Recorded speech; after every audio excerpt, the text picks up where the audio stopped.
The story came to light here earlier this month about a 19-year-old who was glissading, and I don't even know if I'm pronouncing that correctly, so you can help me there, here in the region, and unfortunately went into a hole.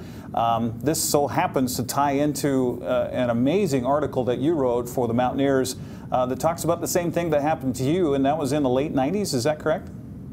That's correct, yeah. I glissaded into that, over that same waterfall and into that same hidden hazard back in 1998. And I wrote a story about that on the Mountaineers website. Glissading is something that either a mountaineer, a climber might do, or even a hiker. And you see a lot of people glissading, and what that means is an intentional descent or slide down snow, either on your feet, a standing glissade, or seated, which is how a lot of people like to do it.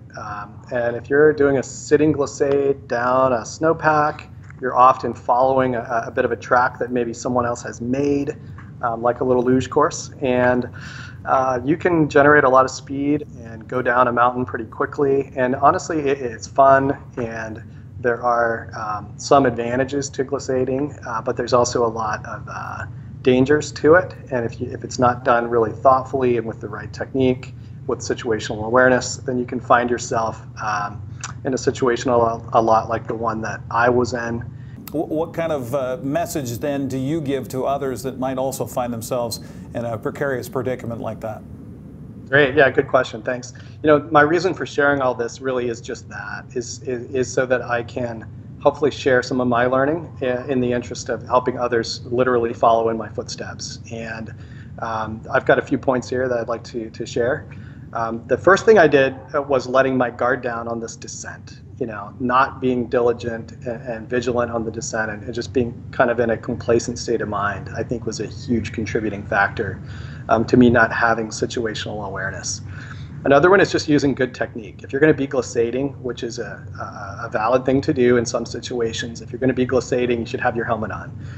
You should have visibility of what's below you, and you should not glissade into terrain where you can't see the run out or what's below you, or else you could run into rocks or avalanche debris or a hole or a crevasse or a tree. You need to be able to see what's below you when you're glissading, and that was a key mistake that I made. Communicating with your partner and having a shared vision for the descent. My partner went a lot faster than me, and so I was in a situation where I either had to go fast and keep up with him, or you know, I think I kind of allowed myself to rush a little bit to keep up with my partner, and that contributed to my failure to have situational awareness of the slope that I was on.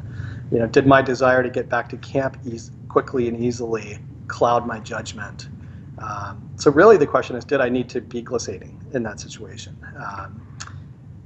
And so I think that's really the starting place, is asking yourself, is glissading the best way to get down this slope, and what are the pros and cons of that? And are the risks that I'm taking by glissading worth the benefits that it's going to be giving me? And in some cases that's the case.